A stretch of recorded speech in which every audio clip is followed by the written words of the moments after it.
S Bangla innovation channel.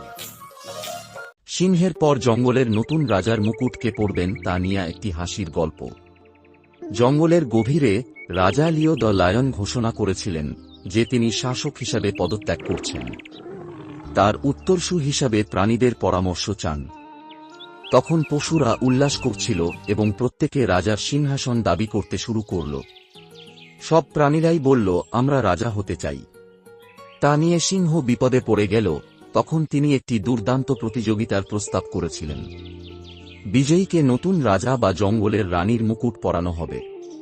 প্রতিযোগিতাটি দুইটি challenge নিয়ে গঠিত: দলগত শক্তি এবং প্রজ্ঞা কাজ। শক্তি চ্যালেঞ্জের জন্য একটি বিশাল বড় পাথর পাহাড়ের উপরে রাখা হয়েছিল।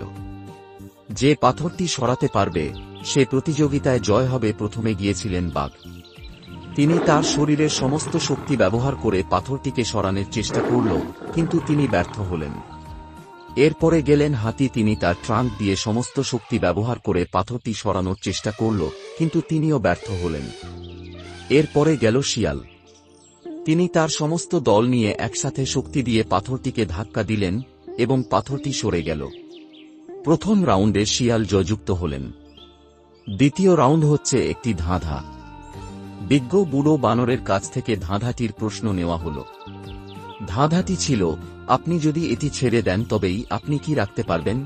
অনেক প্রাণী খাদ্য বা জল এর মতো উত্তর দিয়ে সংগ্রাম করেছে। অবশেষে শিয়াল উত্তর দিল, বন্ধুত্ব। বানর সম্মতিসূচক মাথা নাড়ল। সবাইকে অবাক করে রাউন্ডে জিতেছেন শিয়াল। প্রতিযোগিতা শেষ হল। রাজা লিও প্রাণী জড়ো করলেন।